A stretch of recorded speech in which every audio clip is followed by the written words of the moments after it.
नमस्कार दोस्तों, welcome to learning is a process. आज हम पढ़ेंगे हिस्ट्री क्लास 7 चैप्टर 2। चैप्टर का नाम है किंग्स एंड किंगडम्स, किंग्स राजा एंड किंगडम्स उनके राज्य।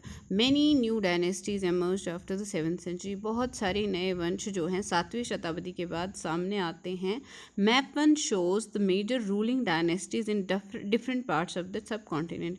देखो जो मैप 1 है ना, उसमें बहुत सारी मेजर डायनेस्टीज हैं। आप देखोगे यहाँ पे हम देखते हैं, कोशिश करते हैं उनको अच्छे से देखने की। ये देखो, ये है मैप 1 जिसमें दिया है चहमानाज, बहुत बड़ी डायनेस्टी, गुर्जारा प्रतिहाराज, चंडेलाज, फिर आ गया गंगाज, फिर आ गया पालास, राष्ट्रकूटास, चोलास, ये सब, एंड नीचे जो है चेराज और पांड्यास। ठीक है, ये डायनेस्टीज जो हैं उभर के सामने आती हैं। ठीक है, तो कौन कौन सी सेंचुरी की बात कर रहे हैं? ये 7th एंड 12th सेंचुरी के बीच की डायनेस्टीज़ हैं। The emergence of the new dynasties, नई डायनेस्टीज़ का जो सामने आना, नए वंशों का सामने आना। By the 7th century there were big landlords और warriors chiefs in different regions of the subcontinent. 7वीं शताब्दी के आसपास, जैसे हमने पिछले चैप्टर में पढ़ा था ना कि लैंडलॉर्ड्स होते थे जो राजाओं के लिए काम करते थे, जिनके पास ज़मीन हुआ करती थी, तो या फिर वॉरियर चीफ जो योद्धा होते थे, उनके हेड जो होते थे in different regions of the subcontinent, अलग अलग क्षेत्रों में, अलग अलग जगहों पे भारतीय उपमहाद्वीप के existing kings often acknowledge them as their subordinates और समानताज। जो उस समय के राजा थे ना, वो अपने उनको क्या मानते थे? सामंत मानते थे, यानी उनके अंडर काम करने वाले लोग, जो मिलिट्री हेड होते थे वो, और उनके साथ जो ज़मींदार लोग होते थे वो, they were expected to bring gifts for their kings to or overlords. उनसे क्या उम्मीद करते थे कि वो अपने राजाओं के लिए और अपने हेड के लिए क्या करके लेके आएंगे? गिफ्ट लेके आएंगे। And be present at there courts and provide them with military support. और कोर्ट्स में यानी कि उनके जो दरबार लगते थे वहाँ पे उनको प्रेजेंट होना है। एंड देन क्या करना है? उन्हें क्या करना है? सपोर्ट करना है राजाओं को, मिलिट्री सपोर्ट से भी देनी थी उन्हें। As samantas gained power and wealth, जैसे ही जो सामंत लोग होते थे ना, पावरफुल हो जाते थे और काफ़ी धनी हो जाते थे, they declare themselves to be mahasamanta. जितना ताकतवर हो गया सामंत, उसे अपने आप को एक बड़ा टाइटल दे दिया, महासामंत। फिर महामंडलेश्वरा, अलग अलग टाइटल दे देते थे जितनी ताकत होती थी। मंडलेश्वरा क्या होता है? Great lord of the circle of the region. जिस क्षेत्र में वो लैंडलॉर्ड है या सामंत जो भी है, वो अगर बहुत ताकतवर है तो खुद को महामंडलेश्वरा बुलाता है वो वहाँ पे। ठीक है, एंड सो ऑन, इसी तरह से टाइटल बढ़ते गए। Sometimes they asserted their independence, कभी कभी वो खुद को स्वतंत्र घोषित कर देते थे, है ना, कि राजा को हम हेल्प कर रहे हैं, हम इतने ताकतवर हो गए, तो खुद को स्वतंत्र कर देते थे जब उन्हें राजा वीक दिखते थे। तो ऐसा कोई एक इंसिडेंट्स हो। One such instance was that of the Rashtrakutas in the Deccan. Rashtrakuta एक डायनेस्टी है, एक वंश है दक्षिण भारत का। वहाँ क्या हुआ? Initially they were subordinate to the Chalukya of Karnataka. ये कर्नाटका की स्टेट है ना जो हमारी, वहाँ के राजा जो थे चालुक्य थे, उनके सामंत हुआ करते थे राष्ट्रकूट, है ना। फिर क्या हुआ? इन मिड 8th सेंचुरी, 8वीं शताब्दी के मध्य में, बीच में दांतीदुर्ग राष्ट्रकूटा चीफ, दांतीदुर्ग नाम का एक राष्ट्रकूटा चीफ यानी कि एक सामंत, overthrew his Chalukya overlord and performed a ritual called hiranya garbha. उन्होंने क्या किया? अपने जो राजा थे उन्हें गद्दी से हटा दिया और खुद एक रस्म निभाई जिसका नाम क्या था? हिरण्य गर्भ। इसका क्या मतलब है? लिटरली द गोल्डन वोम, मीन्स कि सोने के गर्भ से उत्पन्न होना। When this ritual was perform with the help of Brahmanas, जब ये रस्म निभाई जाती थी ब्राह्मणास की मदद से, it was thought to lead to the rebirth. इसका मतलब ये समझा जाता था कि उस इंसान का जिसने ये रिचुअल निभाया है उसका नया जन्म हुआ है। ऑफ द सेक्रीफाइसर्स एज अ क्षत्रिय, और नया जन्म कैसे हुआ है? एक क्षत्रिय के रूप में। ठीक है, even if he was not one by birth, अगर वो क्षत्रिय जन्म से नहीं है फिर भी वो खुद को क्षत्रिय बना सकता है इस रिचुअल की मदद से, ऐसा माना जाता था। देखो ये पढ़ना ज़रूरी है। World relief from cave Ellora, cave 15 Ellora showing Vishnu as Narasimha the man lion, it is a work of the Rashtrakuta period. देखो राष्ट्रकूटा के समय का ये बनाया हुआ एक स्कल्पचर है जो दिखता है, इसमें लॉर्ड विष्णु नरसिम्हा के अवतार में दिखते हैं। In other cases, men from enterprising families use their military skill to carve out kingdoms. जो बिजनेस फैमिलीज थी ना वो अपने आर्मी के स्किल को इस्तेमाल करके क्या करती थी, अपने राज्यों को अपने अधीन करते थे। For instance the Kadamba Mayurasharman and the Mayurasharman and the Gurjara Pratihara Harichandra were Brahmanas, ये दोनों ही ब्राह्मण थे। उन्होंने क्या किया, who gave up their traditional profession, जो वो काम करते थे, बिजनेस का फैमिली था ना उनका, तो छोड़ दिया उन्होंने। एंड टुक टू आर्म्स, और वो युद्ध की तरफ चल पड़े, यानी कि खुद को सैनिक बना दिया उन्होंने। Successfully establishing kingdom in Karnataka and Rajasthan respectively, मतलब एक बहुत सैनिक यानी कि चीफ हेड बन के उन्होंने खुद को राजा घोषित कर दिया। एक ने कर्नाटका का और दूसरे ने राजस्थान का। Administration in the kingdom, kingdom में जो प्रशासन की व्यवस्था थी वो किस तरह से थी। Many of these new kings adopted high sounding titles as the maharaja adhiraja. जो ये राजा हुआ करते थे ना इस समय के, इन्होंने बहुत बड़े बड़े अपने लिए टाइटल लिए। तो इन टाइटल में से एक था महाराजा अधिराजा, यानी कि राजाओं का भी राजा, great king, overlord of kings, राजाओं का राजा। फिर त्रिभुवन चक्रवर्ती, तो lord of the three worlds. त्रिभुवन चक्रवर्ती कौन होते हैं, जो तीनों लोगों के राजा हों, खुद में मानते थे ऐसा ये लोग। एंड सो ऑन, इसी तरह से टाइटल बढ़ते गए। However in spite of such claims they often share power with their samantas as well as with association of the peasant traders and Brahmanas. ऐसा था कि ये राजा लोग अपने आप को बहुत बड़ा और पावरफुल दिखाते तो थे, परंतु फिर भी ये क्या थे, अकेले नहीं काम करते थे, इनके साथ सामंत होते थे, लैंडलॉर्ड्स जो होते थे वो होते थे, फिर जो किसानों की एसोसिएशन, उनके जो ग्रुप होते थे वो, एंड फिर जो ट्रेडर्स यानी व्यापारी लोग होते थे, ब्राह्मण लोग होते हैं, इन सब के साथ मिलकर ये काम करते थे। In each of these states, resources were obtained from the producers, that is peasants, cattle keepers, artisans, who were often persuaded or compelled to surrender part of what they produced. ऐसा था कि ऐसी इन स्टेट्स में क्या होता था, ये जो रिसोर्सेज थे, जो भी चीज़ें होती थी जिनकी ज़रूरत होती थी, तो वो अलग अलग प्रोड्यूसर जो उन चीज़ों को बनाते हैं, यानी कि किसानों से उनकी फसलें ले ली जाती थी, जो पशुपालक थे उनसे पशु लिए जाते थे ज़रूरत के समय, आर्टिजन जो आर्ट वर्क लिए जाते थे उनसे, या फिर मना के लिए जाते थे, या फिर ज़बरदस्ती करके भी लिए जाते थे। तो ऐसा था कि sometimes these were claimed as rent, कभी कभी ऐसा कहा जाता था कि भाई ये किराया बनता है, अगर पीजेंट खेत में काम कर रहा है, उसका अपना खेत तो है नहीं, लैंडलॉर्ड का है, तो उसे किराया देना पड़ेगा।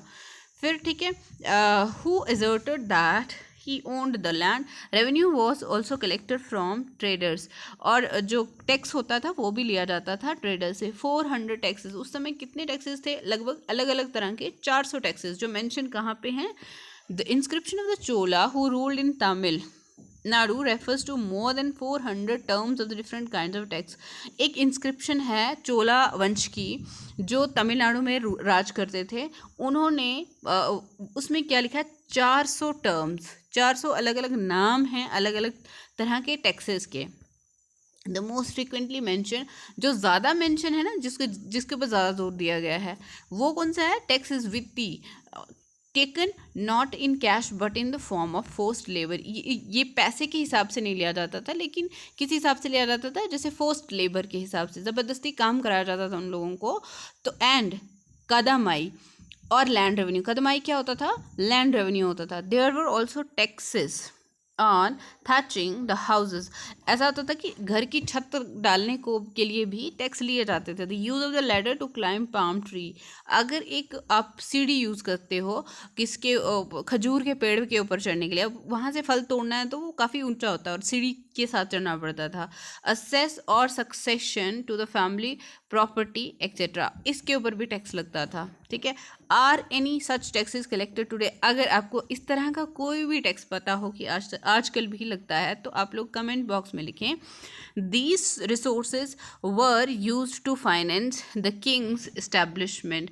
जो ये सारा पैसा होता था ना, जिस भी तरह से जो सामान जाता था, पैसा जाता था, वो किस लिए इस्तेमाल होता था? जो राजा की जो उन्होंने बना के रखा है अपने राज्य, मिलिट्री हो, प्रशासन की व्यवस्था हो, जो भी उनको अपने राजमहल की सुविधाएं हों, लोगों के लिए काम करना हो, ये सब के लिए वो खर्चा यहीं से निकालते थे। As well as for the construction of the temple and forts, मंदिर भी बनाते थे, किले भी बनाते थे। They were also use to fight wars, और पैसे युद्ध में भी इस्तेमाल होते थे, which were in turn expected to lead to the acquisition of the wealth in the form of the plunder and access to the land as well as trade routes. तो वो कैसे करते थे? किसी का धन कैसे लूटते थे? या तो वहाँ लूट डालते थे, प्लंडर करते थे, या फिर कभी कभी ऐसा होता था कि किसी की ज़मीन छीन लेना। ठीक है, या ट्रेड के जो रास्ते होते थे, व्यापार के रास्ते, हमने 6th में पढ़ा था ना, सिल्क रूट पे ज़्यादातर राजा लोग कंट्रोल करना चाहते थे क्योंकि वहाँ से उन्हें टैक्स आ सकता था। इसी तरह से the functionaries for collecting revenue were generally recruited from influential family. जो लोग क्या करते थे ना, रेवेन्यू कलेक्ट करते थे, टैक्स कलेक्ट करना होता था, जो बड़े बड़े परिवारों के लोग होते थे उनमें से उनका सिलेक्शन होता था।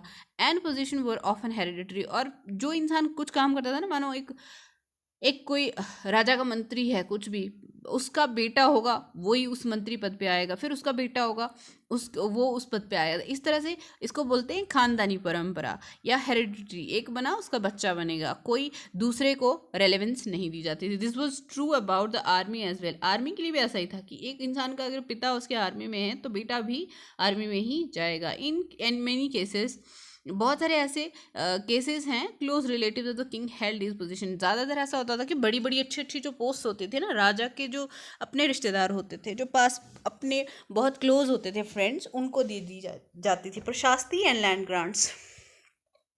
इसमें क्या है? Prashasti contain detail that many may not be literally true. प्रशास्ति में कुछ ऐसी डिटेल्स दी गई हैं, हो सकता है वो सच में उतनी सच ना होती हों, but they tell us how rulers wanted to depict themself. लेकिन उनसे ये भी पता चलता है कि राजा खुद को कैसा दिखाना चाहते थे, क्योंकि जो प्रशंसा कर रहा तो वो तो वैसे ही करेगा ना जैसा राजा खुश हो जाएगा। As valiant victorious warriors for the example, वो खुद को बहादुर विजय योद्धा घोषित करना चाहते थे। Example, these were composed by learned Brahmins who occasionally helped in the administration। ये जो प्रशास्ति लिखी जाती थी ना, ये पढ़े लिखे जो ज्ञानी लोग होते थे, पंडित लोग होते थे, वही लिखते थे, जो बीच बीच में कभी कभी क्या करते थे, इनकी मदद कर दिया करते थे, किसमें? प्रशासन की व्यवस्था में, एडमिनिस्ट्रेशन में। The achievements of the Nagabhatta. Nagabhatta कौन है, इसके बारे में जाने हम। Many rulers describe their achievements in prashasti. You read about the prashasti of the Gupta ruler Samudragupta last year, है ना, पढ़ा था ना।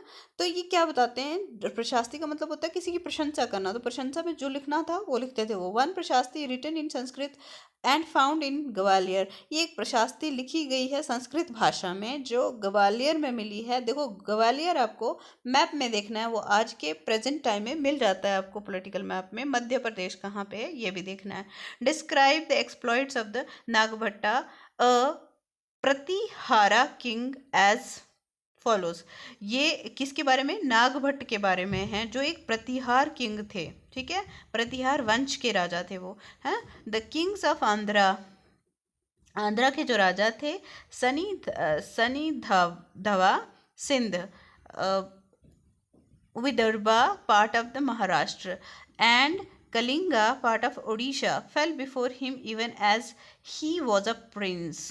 ऐसा था कि ये जो आंध्रा किंग थे ना, इन्होंने सिंध को भी जीत लिया, इन्होंने उड़ीसा के भी कुछ पार्ट को जीत लिया, इन्होंने महाराष्ट्र का भी पार्ट जीत लिया। ये तब हुआ जब वो राजकुमार ही थे, अभी राजा नहीं बने थे। ही वोन अ विक्ट्री ओवर चक्र युद्ध the ruler of the Kannauj. उन्होंने विजय प्राप्त की थी किसके ऊपर? जो कन्नौज के राजा थे। ये जो जगह मेंशन हो रही है ना, इन सबको मैप में आपको डिस्क्राइब करना है, बताना है, देखना है। ठीक है, देन क्या है? अनारता पार्ट ऑफ गुजरात। अनारता कौन सी जगह है? गुजरात का ही एक हिस्सा है। Malwa part of Madhya Pradesh. And Kirat forest people, ठीक है। तुरुष्का टर्क्स जो लोग होते थे, वत्सा मत्स्य बोथ किंगडम इन नॉर्थ इंडिया, इन सब पे उसने विजय प्राप्त की थी, ठीक है। King often rewarded Brahmins by grants of the land. These were recorded on copper plates, which were given to those who received the land. देखो, जो राजा होते थे ना, वो जब भी किसी को कुछ देते थे, रिवॉर्ड देते थे, कुछ भी देते थे, तो कॉपर की प्लेट होती थी, तांबे की प्लेट्स होती थी, उसके ऊपर वो रिकॉर्ड करके रखते थे, लिख के रखते थे कि किसको क्या, कब और किस वजह से दिया गया है। तो ये जो सेट है ना, ये इसके बारे में इधर मेंशन है, ये कॉपर सेट क्या है, ठीक है, पढ़ना है इसको। What was given with the land, अब जमीन के साथ क्या दिया जाता था, this is a part of the Tamil section of the land grant given by the Cholas, ठीक है। ये अब लैंड ग्रांट्स कौन देता था, चोला, तमिल सेक्शन की अगर बात करें हम, we have demarcated the boundaries of the land by making earthen embankment as well as by planting thorny bushes। देखो क्या कहता है कि हमने अपनी बाउंड्रीज कैसे बनाई हैं, उस उनमें क्या करते थे, वो मिट्टी की दीवारें लगा देते थे, ठीक है, मिट्टी की दीवारें लगा के, ताकि या फिर कांटे की झाड़ियों को लाइन में बिल्कुल लगा दिया जाता था। This is what the land contains fruit bearing trees, water land gardens and orchards, trees, well open spaces, pasture land in village and fields, platforms, canals, ditches, rivers, silt laden land, tanks, granaries, fish ponds, beehives and deep lakes, ठीक है। मतलब उनमें क्या क्या होता था, उस ज़मीन में क्या क्या होता था, फ्रूट्स के ट्री होते थे, फिर बगीचे होते थे, या फिर बहुत बड़े बड़े बाग होते थे, फलों के बाग हुआ करते थे, पेड़ बड़े बड़े होते थे, अलग अलग तरह के जो चरागाहें यानी कि पशुओं को चराने की जगह होती थी, गांव के लोग रहते थे वहाँ पे, नहरें होती थी वहाँ से, और बहुत छोटी छोटी नदियाँ भी होती थी। ये सारी चीज़ें, टैंक्स, ग्रैंडरी, सब उसी ज़मीन के बीच में आती थी, या फिर मधुमक्खियाँ भी उन्हीं के अंडर आती थी, वो जहाँ जो उनकी ज़मीन में होती थी। He who receive the land can collect tax from it, जिसके पास भी वो ज़मीन जाती थी वो वहाँ से टैक्स इकट्ठा करते थे। He can collect tax impose by the judicial officer as fines, और वो भी टैक्स कलेक्ट करते थे, जो कि जुडिशियल ऑफिसर्स होते थे, वो फाइन के तौर पे, यानी कि कहते हैं ना, कभी आप लेट हो जाओ स्कूल में तो आपको फाइन लग सकता है, इसी तरह से अगर कुछ गलत करता कोई इंसान, उसे फाइन लगेगा, तो जुडिशियल ऑफिसर्स ने उसके लिए फाइन, वो कलेक्शन के लिए लोगों को रखा जाता था, ठीक है। The tax on betel leaves, that on woven clothes as well as on the vehicles, अलग अलग तरह की पत्तियों पे और चीज़ों पे, मतलब और गाड़ी शाड़ी जो भी, बैलगाड़ी घोड़ा गाड़ी जो भी होती होगी, उस पर भी टैक्स लगते थे। आज के समय में भी लगता है क्या, ये आप लोग पता करना है इसके बारे में। He can build large rooms, बड़े बड़े वो कमरे बना सकते हैं, with upper storeys made of big bricks, ऊंची दूसरा छत जो था पकी हुई ईंटों के साथ बनता था। He can get large and small wells dug, और राजा क्या करते थे, वो जो वहाँ पे लैंड ओनर होता था वो क्या करता था, वो छोटी छोटी वो कुएं भी खुदवा सकता था। ही कैन प्लांट ट्रीज, पेड़ पौधे लगा सकता था, एंड थॉर्नी बुशेस, और जो झाड़ियाँ होती हैं अपनी बाउंड्री के लिए लगा सकते थे। If necessary he can gate canals constructed, अगर ज़रूरत है तो वो क्या कर सकते हैं, छोटी छोटी नहरें बना सकते हैं सिंचाई के लिए। He should ensure that water is not wasted, उसे ये भी पक्का करना होता था कि पानी जो है बर्बाद ना हो। And then that embankments are build, तो उसके लिए क्या होता था, उसके लिए एम्बैंकमेंट्स यानी किनारे बनाए जाते थे जिससे पानी ना बाहर चला जाए। List all the possible sources of irrigation mention in the inscription and discuss how these might have been used. अगर आपने इस चैप्टर में ये जो पैराग्राफ हमने पढ़ा, इसमें जो भी सोर्सेज बताए हैं सिंचाई के लिए, तो वो सारे आपको लिखने हैं, ठीक है। Unusual for the 12th century was a long Sanskrit poem containing the history of the king who ruled over Kashmir. देखो ये बहुत ही एक खास बात है, यानी कि आम बात नहीं है कि 12वीं शताब्दी में एक संस्कृत में पोएम लिखी जाती है जो एक राजा के बारे में बताती है, जो कहाँ का था, कश्मीर का था। It was compose bye an author named Kalhana. ये एक ऑथर ने, लेखक ने लिखी है जिनका नाम क्या था, कल्हन। ही used a variety of sources. उन्होंने क्या किया कि उन्हें अलग अलग तरह के जो सोर्सेज थे, माध्यम थे, इंक्लूडिंग इंस्क्रिप्शंस, तांबे की जो भी इंस्क्रिप्शन लिखी हुई चीज़ें मिली उनको, डॉक्यूमेंट्स और जो कागज़ थे, आई विटनेस आँखों से जिन्होंने देखा था उन्हें, अकाउंट्स एंड अर्लियर हिस्ट्रीज, और बहुत सारी पुरानी हिस्ट्री की बुक्स भी देखी और साथ में अकाउंट्स भी देखे कि क्या है एक मैटर के का छानबीन पूरी की। टू राइट हिज अकाउंट, जब भी वो लिखते थे ना वो बहुत छानबीन करके लिखते थे। And like the writers of the prashastis, उस प्रशास्तीज के राइटर से की तरह नहीं थे, वो जो भी आया मन में वो लिख दिया, क्योंकि वो बहुत छांट पीट के लिखते थे ताकि ये ना हो कि कुछ गलत लिखा जाए। क्योंकि अगर कुछ भी आप लिखते हो ना, कुछ भी करते हो, लिखते हो, आगे आने वाली जनरेशन्स पे असर डालता है, तो वो गलत नहीं करना चाहते थे। He was often critical about rulers and there policies. देखो, कल्हन एक ऐसे लेखक थे जो ज़्यादातर वहाँ के जो किंग थे, मतलब कश्मीर के, जम्मू कश्मीर के जो राजा थे ना उस समय, तो कश्मीर के ही राजा के बारे में लिखते थे वो।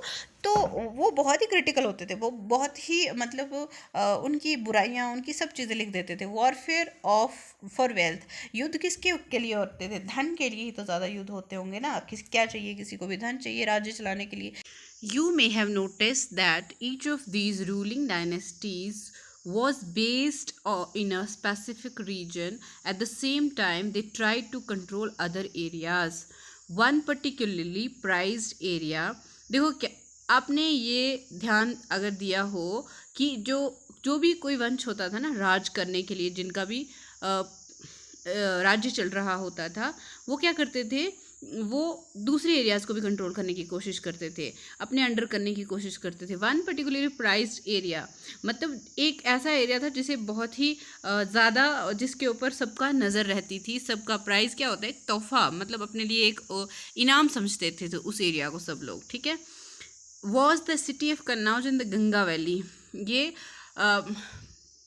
गंगा वैली की सिटी थी जिसका नाम है कन्नौज। ये बहुत ही अच्छा एरिया था, यहाँ पे बहुत सारे रिसोर्सेज थे और सब इस जगह को जीतना चाहते थे। For centuries rural belonging to the Gurjara, Pratihara, Rashtrakuta and Pala dynasties fought for control over Kannauj. ये प्रतिहार जो थे और राष्ट्रकूटास और पाला डायनेस्टी थी ना, ये लोग आपस में युद्ध बहुत सदियों तक करते रहे कि कन्नौज के ऊपर इनका कंट्रोल हो जाए।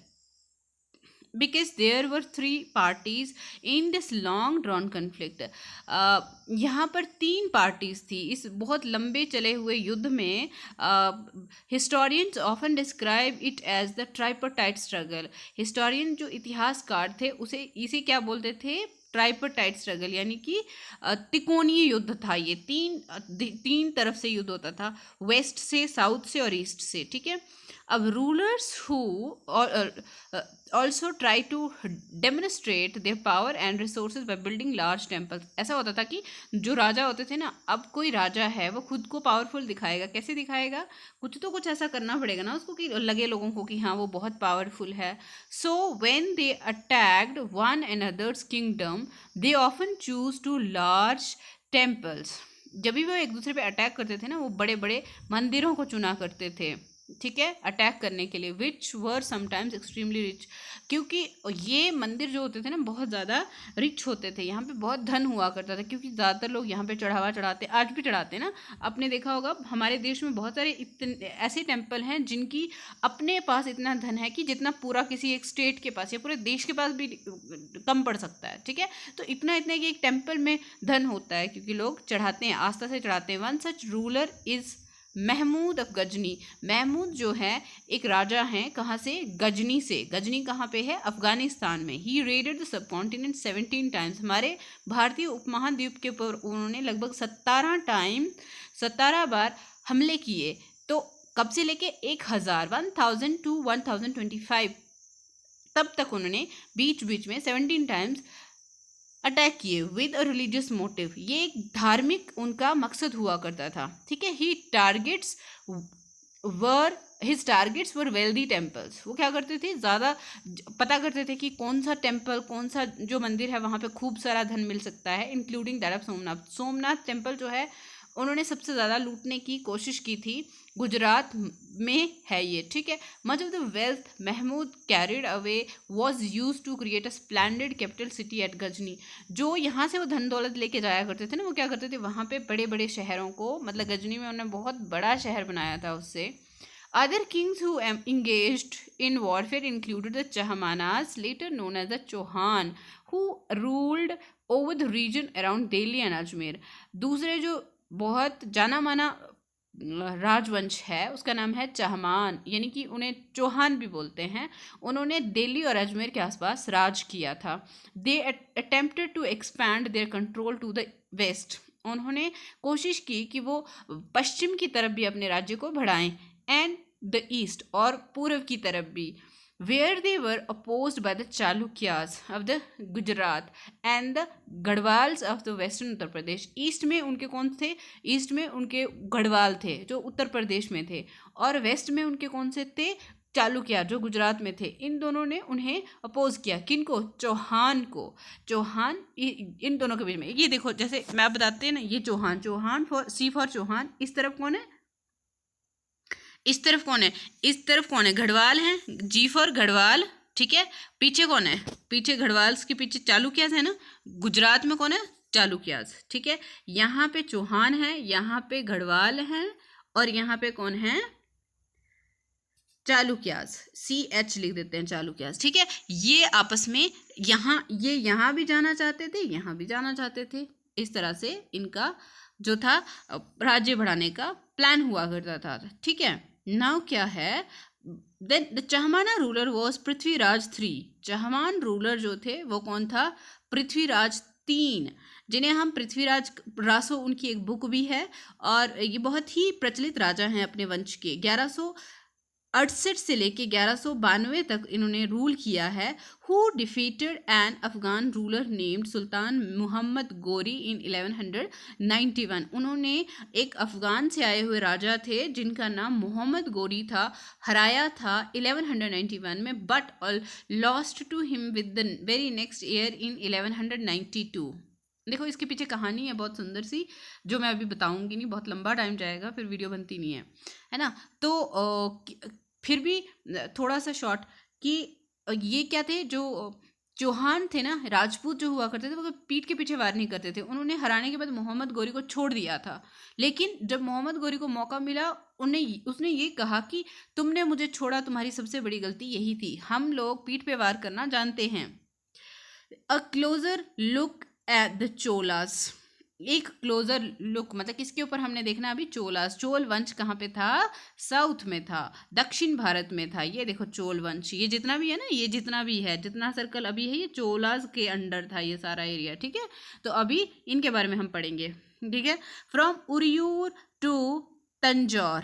अब उरियूर देखो कहाँ पे है, देखना है अच्छे से, यहाँ पे दिखेगा उरियूर, ये देखो उरियूर है। फिर आता है तंजौर। तंजौर ढूंढो कहाँ पे है, ये आपको ढूंढना दिखा आपको, तंजौर, तंजौर है यहाँ पे। उरियूर यहाँ कहाँ पे था, उरियूर यहाँ पे था। ये दोनों पोर्ट्स हैं, ठीक है। पोर्ट्स क्या होते हैं, बंदरगाह।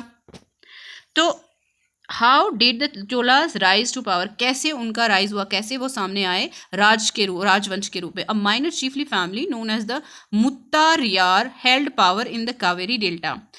एक छोटा सा चीफ का परिवार था, कहाँ पे, कावेरी डेल्टा में।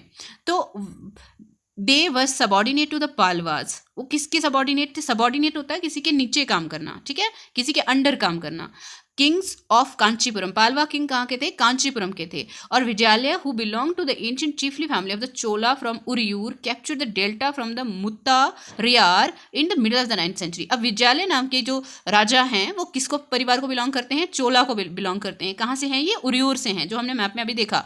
और उन्हें कैप्चर किया है कौन सा डेल्टा, कावेरी का डेल्टा, किससे, मुत्तारियार चीफ परिवार से। कब, 9th सेंचुरी में। He built the town of Tanjore and a temple for goddess Nishumbhasudini there.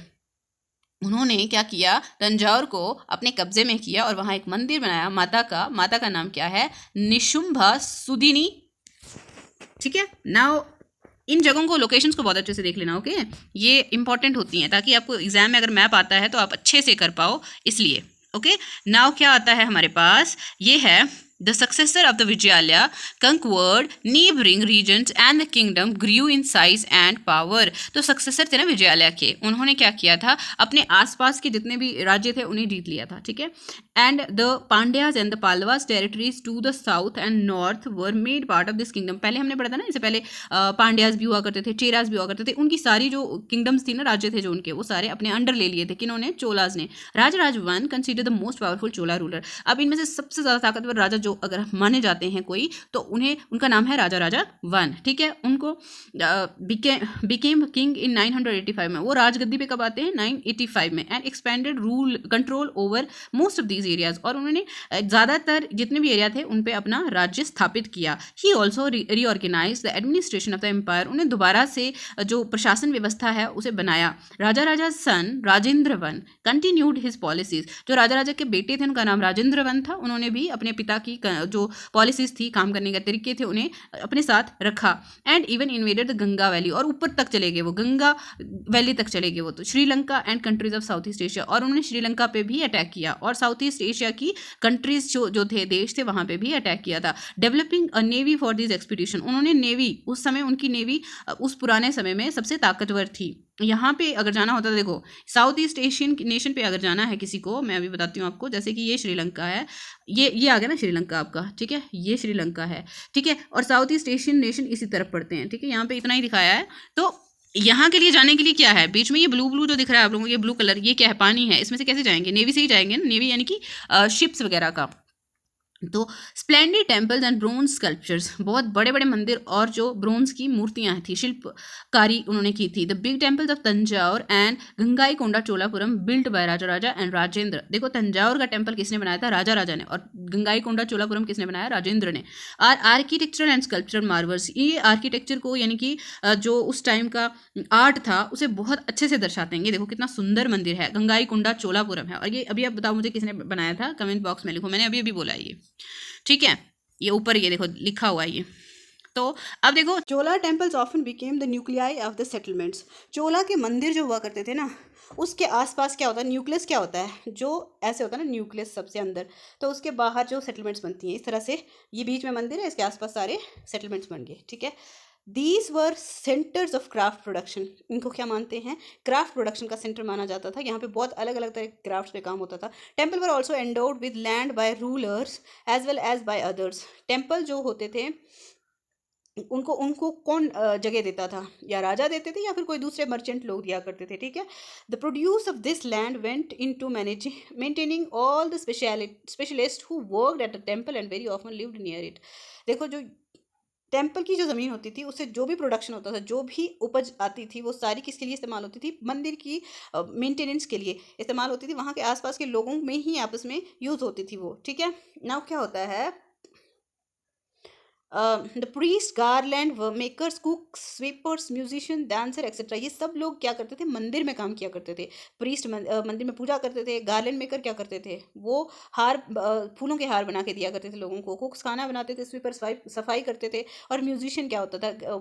गाना बजाना करते थे. डांसर नाचते थे. तो ये सब अपने अपने काम में वहाँ पे होते थे. इन सब का जो भरण पोषण होता था इसी ज़मीन से होता था. In other words, temple were not only places of worship. दूसरे शब्द में हम ये भी कह सकते हैं कि ये सिर्फ पूजा के लिए ही नहीं होते थे मंदिर. They were the centre of economic, social and cultural life. ये केंद्र हुआ करते थे सामाजिक, आर्थिक और सांस्कृतिक जीवन के भागों के, ठीक है. Amongst the crafts associated with the temple, the making of bronze image was the most distinctive. देखो, जितने भी मंदिर के क्राफ्ट्स होते थे ना, उनमें से जो क्या मूर्ति बनाना, ब्रोंज की मूर्ति बनाना सबसे डिस्टिंक्टिव होता था, सबसे मतलब अलग है ये. Chola bronze images are considered amongst the finest in the world. जो चोल लोगों ने बनाई है ना ब्रोंज की मूर्तियाँ, वो सबसे अलग मानी जाती, सबसे बहुत अच्छी मानी जाती हैं दुनिया में. While most images were of the deities, sometimes images were made of the devotees as well. ज़्यादातर मूर्तियाँ किसकी बनी होती थी? डिटीज यानी देवी देवताओं की. लेकिन कभी कभी ऐसा होता था कि जो उनके जो वर्शिपर होते थे ना, पुजारी होते थे, यानी कि किंग हो सकते हैं, जो उनके भक्त होते थे, उनकी भी बनाते थे. एग्रीकल्चर एंड इरीगेशन, ठीक है. ये देखो मूर्ति ही है, ये कितनी सुंदर मूर्ति बनाई है. जैसे देखो, एक छोटी छोटी छोटी नक्काशकारी की हुई है, कैसे क्या क्या पहना है, किस तरह से, तो सब दिखाया हुआ है. तो many of the achievements of the Cholas were made possible through new development in the agriculture. बहुत सारी जो अचीवमेंट्स थी ना चोलास की, वो कैसे पॉसिबल होती थी? नई डेवलपमेंट्स के साथ, एग्रीकल्चर में जो हुई थी उससे। Look at map two again notice that the river Kaveri branches off into several small channels before emptying into the Bay of Bengal. ऐसा देखो, जो कावेरी है ना, कावेरी की नदियाँ जो हैं, कावेरी की नदी जो उस अब कहाँ जाती है लास्ट में? बे ऑफ बंगाल में चली जाती है। बे ऑफ बंगाल कहाँ है? ईस्ट वाली साइड में है, वहाँ पे मिल जाती है वो। These channels overflow frequently. जो कावेरी नदी की जो छोटी छोटी सब डिस्ट्रीब्यूटरीज होती हैं ना, जो उससे निकलती हैं, तो वो भी कभी कभी ऐसा फ्लड होता था ना बारिश से, तो वो ओवरफ्लो कर जाती थी, अपने किनारों से ऊपर चली जाती थी। Water from the channels also provides the necessary moisture. जो चैनल्स थी ना, उनसे भी पानी, उनके पानी से भी जो नमी की ज़रूरत होती थी खेती बाड़ी के लिए, वो मिल जाती थी। Particularly the cultivation of rice. जो खेती होती है ना धान की, धान में सबसे ज़्यादा क्या लगता है? पानी लगता है। ऑल दो agriculture had developed earlier in other parts of the Tamil Nadu. हालांकि जो एग्रीकल्चर है ना, वो पहले डेवलप हुआ था कहाँ पे? दूसरे हिस्सों में, तमिलनाडु के। It was only from the 5th or the 6th century that this area was opened up for large scale cultivation। जो कावेरी का डेल्टा है ना, वहाँ पे खेती बाड़ी सबसे ज़्यादा बढ़ी कब? 5वीं और 6ठी शताब्दी में। ठीक है। The forests had to be cleared in some region. बहुत सारी जगहों पे जंगलों को साफ करना था। Land had to be levelled in other areas. कहीं कहीं ज़मीन को प्लेन करना था। इन द डेल्टा रीजन, जहाँ पे डेल्टा था, embankments had to be built to prevent flooding and canals had to be constructed to carry water in the field. ऐसा था कि जहाँ पे डेल्टा का रीजन था, वहाँ पे उनको किनारों पे थोड़ी दीवारें लगानी ज़रूरी थी। जहाँ से पानी जाता था, पानी को रोकने के लिए दीवारें लगानी ज़रूरी थी, क्योंकि जब भी फ्लड आता था, ओवरफ्लो होकर पानी जो है वो पूरी उनके खेती को नष्ट कर सकता था। तो इन मैनी एरियाज उन्हें और भी, और क्या किया था उन्होंने? कैनाल्स भी बनाए थे, कैनाल्स, ताकि वो उससे सिंचाई अच्छे से हो सके। ठीक है। In many areas 2 crops were grown in a year. बहुत सारी जगहों पे ऐसा था कि 2 फसलें होती थी साल की। In many cases it was necessary to water crop artificially. बहुत सारे केसेस में बहुत ये ज़रूरी था कि जो फसलों के को है, क्या करना था? आर्टिफिशियली उनको सिंचाई करनी पड़ती थी, क्योंकि पानी नहीं होता था, बारिश टाइम पे नहीं हो तो पानी की कमी हो सकती थी। और variety of methods were use for irrigation. अलग अलग तरह के जो तरीके हैं सिंचाई के लिए अपनाए गए। ठीक है। इन सम एरियाज वेल्स वर डग। बहुत सारी जगहों पे हैं जो वेल की खुदाई की गई, यानी कि कुएं बनाए गए। In other places huge tanks. दूसरी जगहों पे बड़े बड़े टैंक्स बनाए गए। Were constructed to collect rain water. वहाँ पानी कैसे आता था? जब बारिश होती थी, वहाँ पानी इकट्ठा कर दिया देते थे वो लोग।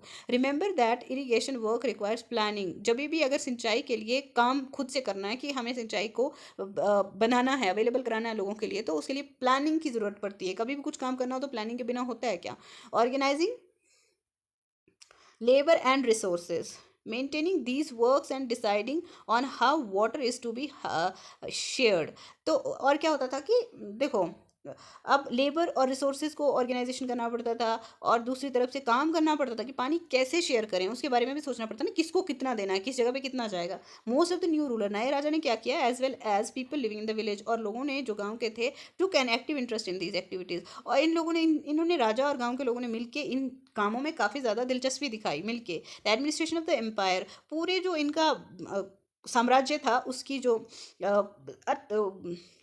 प्रशासन व्यवस्था थी, उसके बारे में। How was the administration organise, कैसे प्रशासन व्यवस्था चलती थी। सेटलमेंट्स ऑफ द पीजेंट्स, किसानों की जो सेटलमेंट्स होती थी, नोन एज उर। उन्हें क्या बोलते थे? किसान जहाँ रहते थे उनको क्या बोलते थे? उर बोलते थे। Became prosperous with the spread of irrigation agriculture. ये बहुत प्रॉस्पेरियस हो गए, बहुत धनवान हो गए, बहुत खुशहाल बन गए अपने जीवन में, जैसे ही जो सिंचाई के संसाधन इनको मिलने लगे खेती बाड़ी के लिए। Groups of such villages form larger unit called Nadu. जो ये गाँव होते थे ना, गाँव के ग्रुप्स, गाँव एक से ज़्यादा गांव मिलके क्या बनाते थे? नाडू बनाते थे। ठीक है। उसे क्या बोलते थे? गांव का एक ग्रुप क्या होता था? Nadu. The village council and the Nadu perform several administrative functions. जो विलेज की काउंसिल होती थी ना, और उसके साथ जो नाडू के लोग होते थे ना, वो सब मिलके क्या करते थे? बहुत अच्छे से फंक्शन को काम करते थे, सॉरी, फंक्शन को कंप्लीट किया करते थे, है ना। किस किस के क्या क्या काम करते थे वो लोग? लाइक डिस्पेंसिंग जस्टिस, वो किसी को न्याय दिलाना है। एंड कलेक्टिंग टैक्सेस, किसी से टैक्स कलेक्ट करना है। Rich peasant exercise considerable control. जो पैसे वाले किसान होते थे ना, उनके वो बहुत उनका कंट्रोल होता था, उनका एक दबदबा हुआ करता था, इनकी उनका मान सम्मान होता था over the affairs of the Nadu, और वो नाडू के कामों में बहुत ज़्यादा अपना इंटरफेरेंस देते थे under the supervision of the central Chola government. और कैसे काम करते थे वो, उनके ऊपर कौन बैठा होता था, सेंट्रल गवर्नमेंट, यानी कि जैसे राजा और उनके मंत्री, उनके अंडर उनको काम करना होता था गाँव वालों को। The Chola kings gave some rich land owners titles like Muvendavelan. देखो जो चोला राजा थे ना, वो बड़े बड़े लैंड ओनर जो होते थे उनके राज्य में, है ना, उनके साम्राज्य में, उनको क्या बोलते थे, मुविंद वेलान। तो साउथ इंडियन नाम थोड़े प्रोनाउंसिएशन में प्रॉब्लम हो सकती है। अ वेलान और द पीजेंट सर्विंग 3 किंग्स। वेलान कौन होते थे, जो 3 राजाओं को क्या करते थे, सर्विस देते थे, ठीक है। अरियार, अरियार क्या होता है, chief etcetera. As markers of the respect, इनका काफ़ी मान सम्मान होता था। And trusted them with important offices of the state at the centre. देखो उनके बहुत इंपॉर्टेंट ऑफिसेज उनके पास होते थे स्टेट के, वहाँ काम करने के लिए, ठीक है। Types of land, Chola inscription mention several categories of land. जो चोलास इंस्क्रिप्शन है ना, वो बहुत अलग अलग कैटेगरीज के बारे में बताते हैं कि लैंड कैसी कैसी थी। अब वेलान वगाई, वेलान वगाई क्या थी, वेलान वगाई लैंड कौन सी लैंड हुई, लैंड ऑफ नॉन ब्राह्मण पीजेंट प्रोप्रिएटर्स। ये वो जगह होती थी जो ब्राह्मण्स की नहीं होती थी, नॉन ब्राह्मण लोगों की होती थी। ब्रह्मदया, ब्रह्मदया लैंड गिफ्टेड टू ब्राह्मण, ये वो जगह है, ब्रह्मदया वो जगह है जो गिफ्ट दी जाती थी, तोहफा दिया जाता था किसको, ब्राह्मण को। देन क्या है, शाला भोगा, शाल भोगा कौन सी जगह होती थी, land for the maintenance of the school, shalabhoga school के लिए दान दी जाती थी। देवदान ये होता था तिरुनामतु कानी, लैंड गिफ्टेड टू टेम्पल्स। ये देवदान या फिर तिरुनामतु कानी जो है, ये मंदिरों को गिफ्ट की हुई जगह को बोलते थे।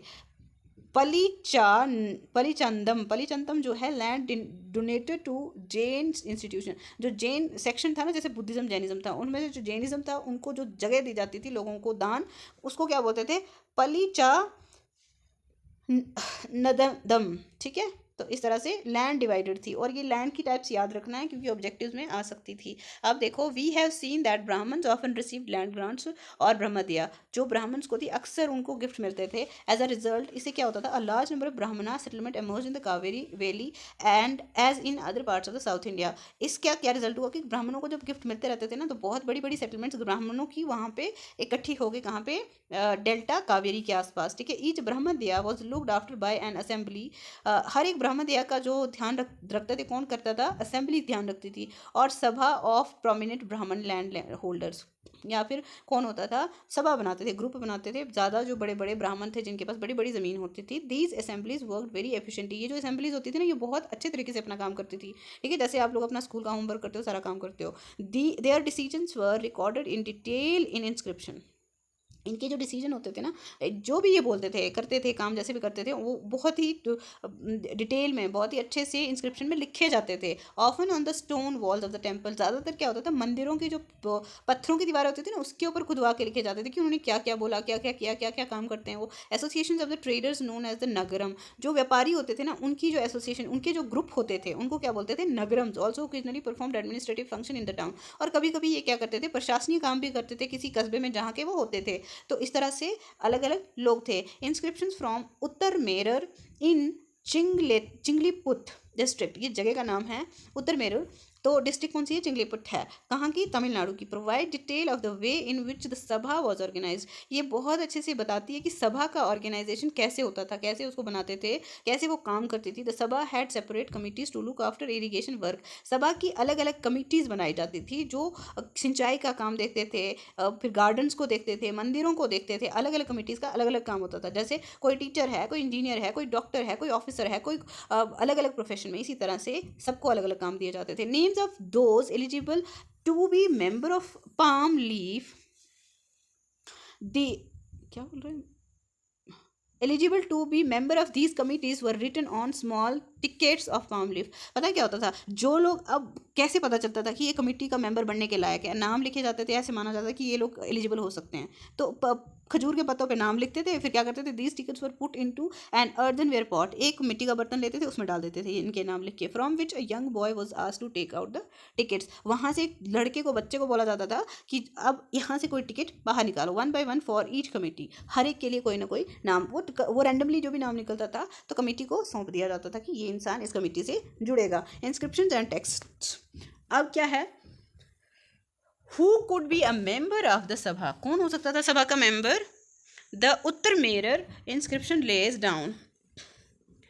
तो उत्तर मेरर की इंस्क्रिप्शन में क्या लिखा है? All those who wish to become member of the sabha should be owner of land from which land revenue is collected. देखो क्वालिफिकेशन होती है ना, अगर आपको पढ़ लिख के टीचर बनना है तो क्या क्वालिफिकेशन चाहिए भाई? आपको चाहिए, आपको बीएड करना है, आपको मास्टर्स करना है, आपको अलग अलग डिग्रीज चाहिए उसके लिए, ठीक है। इसी तरह से अगर आपको पॉलिटिशियन बनना है तो कितनी पढ़ाई होनी चाहिए, कितनी उम्र होनी चाहिए, क्या चीज़ चाहिए आपके पास, क्या काबिलियत होगी, तो वो सब वहाँ पे भी होता था। तो उनमें से क्या था, पहली शर्त ये थी कि उस इंसान के पास खूब सारा ज़मीन होनी चाहिए कि वो लैंड रेवेन्यू कलेक्ट कर सकता हो। They should have their own homes, उनके अपने घर होने चाहिए, ऐसा नहीं कि वो किराए पे रह रहे हैं कहीं और किसी के दिए हुए मकान में रह रहे हैं। They should be between 35 and 70 years of the age, उनकी उम्र कैसी होनी चाहिए? 35 से लेकर 70 साल के बीच की। दे should have knowledge of the Vedas, उन्हें वेद का ज्ञान होना चाहिए। दे should be well versed in administrative matters and honest, उन्हें जो प्रशासनीय काम है अच्छे से आना चाहिए और बहुत ही ईमानदार लोग होने चाहिए वो। If anyone has been a member of any committee in the last 3 years, अगर कोई भी इंसान पिछले 3 साल से किसी भी कमेटी का मेंबर है, he can not become a member of another committee, वो किसी दूसरी कमेटी का मेंबर नहीं बन सकता उस दौरान में। Any one who has not submitted his accounts, कोई भी ऐसा इंसान जिसने अपना अकाउंट सबमिट नहीं किया है, तो the end those of his relatives can not contest the election. देखो आजकल एक रूल बनाना कि किसी भी नेता को अपनी प्रॉपर्टी पहले दिखानी पड़ेगी कि उसके पास क्या क्या है, ताकि फिर पता चले कि उस इंसान के पास कितनी प्रॉपर्टी है, उसने कोई गलत काम करके प्रॉपर्टी कमाई तो नहीं है, उसके बाद वो कितनी कमा सकता है, ऐसा एस्टिमेट लगाने के लिए, ताकि कोई भी बेईमानी या कोई भी करप्शन ना हो। तो वही सिस्टम वहाँ पे भी था। While inscription tell us about king and the powerful man, जो इंस्क्रिप्शन है वो राजा और बड़े बड़े ताकतवर लोगों के बारे में बताते हैं। Here is an excerpt from the Puranam. Periya Puranam एक बुक है, उसका एक एग्जर्प्ट है यहाँ पे। A 12th century Tamil work which informs us about the lives of the ordinary man and women. बहुत ही कम आम लोगों के बारे में जानने को मिलता है, लेकिन यहाँ से थोड़ा बहुत देखा है हमने। On the outskirts of the Adanur was a small hamlet of the Pulayas. देखो क्या है, जो आउटस्कर्ट बाहर होता है ना, जो शहर का जो गांव का एरिया, उससे बाहर जो लोग रहते थे उनको पुलायार्स बोलते थे। A name use for the social group consider outcast by the Brahmanas and the Vellalas. देखो ये नाम किसके लिए इस्तेमाल होता था? वो लोगों के लिए जो कि उनको आउटकास्ट यानी कि वो अछूत माने जाते थे, किसके द्वारा? ब्राह्मण और बड़े बड़े जो ज़मींदार थे उनके द्वारा। वेलालास कौन थे? बड़े बड़े ज़मींदार। Started with small huts under old thatches and inhabited by agrarian labourers engage in menial occupation. देखो ये लोग छोटे छोटे ऐसे झुग्गी झोंपड़ियों में रहा करते थे, इनका रहन सहन उतना अच्छा नहीं हुआ करता था, ठीक है। और ये क्या करते थे? मीनियल ऑक्यूपेशन करते थे, छोटे छोटे काम किया करते थे। In the thresholds of the huts covered with the strips of leather, जो जो एक minute, little chicken moved about in group, dark children who wore bracelets of black iron were prancing about carrying little puppies। देखो क्या होता था कि छोटे छोटे ऐसी छोटी छोटी जगहों पे रहते थे, लेदर की स्ट्रिप्स पहनते थे ये लोग, ठीक है। इनका पहनावा अलग होता था, ठीक है। लेदर वगैरह यूज़ करते थे ये लोग, मीट वगैरह खाते थे। और इनके इनके बच्चे ऐसे डार्क चिल्ड्रन, क्या हुआ, काले बच्चे, अच्छे साफ़ सुथरे नहीं, बहुत गंदे से बच्चे तो। और वो ब्रेसलेट्स पहनते थे, क्या, ब्लैक कलर के आयरन के पहनते थे। और अब छोटे छोटे पप्पीज़ को लेकर चलते थे अपने साथ। In the shade of the marudu arjuna trees, a female labourers put her baby to sleep on a sheet of leather. देखो एक औरत है, एक पेड़ के नीचे अपने बच्चे को रखती है। वो कौन है? मजदूर है वो औरत। और वहाँ पे क्या कर रही है? वो बच्चे को सुला रही है, किसके ऊपर? लेदर की शीट के ऊपर। ये पहनते कि इनका पहनावा ज़्यादातर क्या था? लेदर, चमड़े की चीज़ें पहनते थे वो। There were mango trees from whose branches drums were hanging. वहाँ पे क्या थे? आम के पेड़ थे, जहाँ से क्या हो रहा था? उनकी टहनियों से ड्रम लटक रहे थे, कहते। And under the coconut palm in little hollows on the ground, tiny headed bitches lay after whelping. The red crested cooks crowd before dawn, calling the brownie pulayar plural to their day's work. And by day, under the shade of the kanji tree, spread the voice of the wavy haired pulayar, uh, Pulaya women singing as they were husking paddy. क्या था कि वो लोग क्या करते थे, ऐसे उनके जीवन बहुत साधारण हुआ करता था, छोटे मोटे काम करते थे, खेतों पे काम करते थे, और काम करते करते क्या करते थे, वो गाने गाया करते थे। ठीक है, गाने गाते हुए काम करते थे। तो इसी तरह से हमारा ये चैप्टर होता है यहीं पे समाप्त, और इसके क्वेश्चन आंसर और एक्सरसाइज हम नेक्स्ट वीडियो में करेंगे। तब तक के लिए आप पढ़ते रहिए, आगे बढ़ते रहिए। धन्यवाद।